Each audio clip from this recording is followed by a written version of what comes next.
साथियों, पिछली बार मैंने आदर्श से रिलेटेड एक वीडियो डाला था और उसमें कुछ जानकारी मैंने दी थी। उसके बाद से चूँकि कोई वीडियो मैंने नहीं डाला आदर्श से रिलेटेड, इसलिए मेरे कुछ साथियों ने निवेदन किया कि मैं अपने विचार और क्या अपडेट अगर कोई है इसमें वो बताऊं। साथियों, जैसा कि आप सब लोग जानते हैं, आदर्श से रिलेटेड काफ़ी गतिविधियां हमारे कुछ साथियों के द्वारा की जा रही है और इसी सिलसिले में 26 अगस्त को हमारे कुछ साथी ऑल ओवर इंडिया से आए थे और लिक्विडेटर महोदय से अहमदाबाद में मिले थे। अपनी पीड़ा उनको बताई थी और ये जानने की कोशिश की थी कि उनके द्वारा क्या कार्रवाई की जा रही है और पैसा उनको कब तक मिलेगा।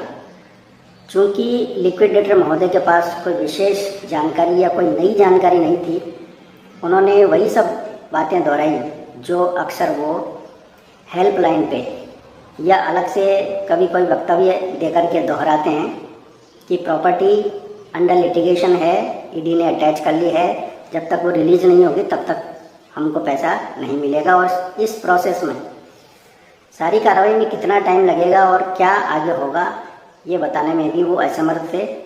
आदर्श के पास कुल कितनी संपत्तियां हैं, कितने रुपए की, ये बताने में भी वो भी असमर्थ थे। ऐसी सूरत में हमारे पास अब जो जानकारी निकल के आई है वो नहीं के बराबर है। जो जानकारी सबको मालूम है बस वही है और लिक्विडेटर महोदय ने कोई विशेष जानकारी या प्रयास अभी तक इस बारे में नहीं किए हैं। इसके अलावा जो एमएलए से मिलना या एमपी से मिलना या आंदोलन करना, ये सारी गतिविधियां अपनी जगह हैं, लेकिन ये सारी की सारी गतिविधियां मेरे विचार से इतनी प्रभावी नहीं हैं। इसलिए कुछ लोग, जैसे मैं इस बारे में विश्वास करता हूँ कि लिटिगेशन के अलावा, कोर्ट में जाने के अलावा आपके पास कोई दूसरा ऑप्शन नहीं है, लेकिन कोर्ट में केस फाइल करना और सही डायरेक्शन में, सही कोर्ट में, सही प्रेयर के साथ केस फाइल करना दोनों अलग अलग चीज़ें हैं। अनफॉर्चुनेटली अब तक जितने भी केस फाइल हुए हैं, वो चाहे कंज्यूमर कोर्ट से लेकर हाई कोर्ट में हो, किसी भी हाई कोर्ट में सही डायरेक्शन में ऐसा कोई केस फाइल नहीं हुआ है जो छत्तीसगढ़ हाई कोर्ट के जजमेंट आने के बाद भी इम्प्लीमेंट हो जाए और पैसा निवेशकों को मिलने की कोई सूरत उसमें निकले या कोई लॉजिकल केस फाइल हुआ हो जिससे लगे कि हाँ, इस ऑर्डर के होने के बाद हमको पैसा 100% मिलेगा। कुछ ग्रुप्स में पहले ये बात चली थी कि हम सोसाइटी को रेगुलेट करवा देंगे, लिक्विडेटर को हटवा देंगे, बोर्ड को हटवा देंगे, नया बोर्ड बिठा देंगे, लेकिन उन सब बातों का क्या हुआ ये भी धीरे धीरे अब हमारे सामने आने लगा है। इसलिए निवेशक इस बात से परेशान है कि आगे क्या करना चाहिए। मैंने इस बारे में पिछली बार भी बताया था कि हमने एक केस राजस्थान हाई कोर्ट में फाइल किया हुआ है, जो अब तक जितने भी केस फाइल हुए हैं किसी भी हाई कोर्ट में पूरे इंडिया में, उनसे बिल्कुल अलग है और ऐसे अनुभवी एडवोकेट के द्वारा फाइल किया गया है जो पॉन्जी स्कीम्स के केसेस पहले डील कर चुके हैं, पैसा निवेशकों को दिलवा चुके हैं। कुछ केसेस पेंडिंग हैं, कुछ केसेस में रिलीफ मिल चुकी है। उसी से रिलेटेड एक हमारा केस भी है। तो अनुभवी व्यक्ति के द्वारा जब कार्रवाई की जाती है तो वो सही डायरेक्शन में कहाँ कार्रवाई करनी है, कैसे करनी है, क्या रिलीफ मांगनी है, किस हाई कोर्ट में करनी है, ये सारी चीज़ें बहुत महत्वपूर्ण होती हैं।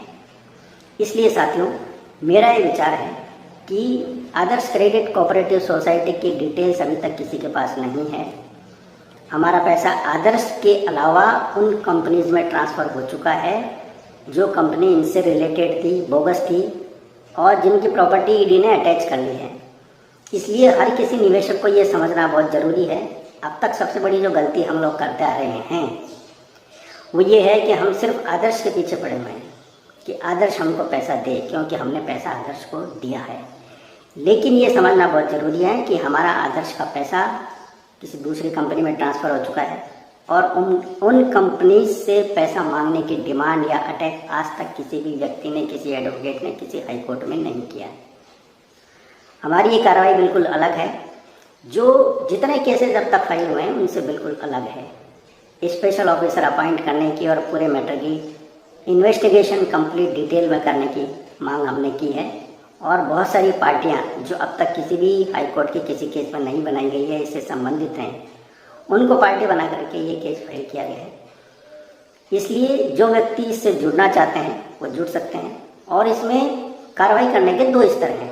पहला स्तर है जिसमें हाई कोर्ट में केस फाइल किया गया है।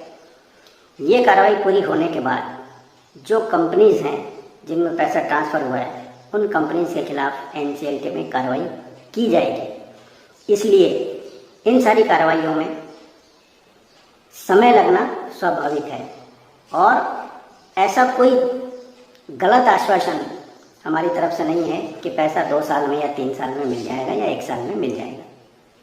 साथ ही साथ जो भी व्यक्ति ये सोचते हैं कि ये कम खर्चे में कार्रवाई हो जाएगी, वो भी इस बात को अपने मस्तिष्क में ध्यान में रखें कि इन सारी कार्रवाइयों में समय भी लगता है और खर्चा भी होता है।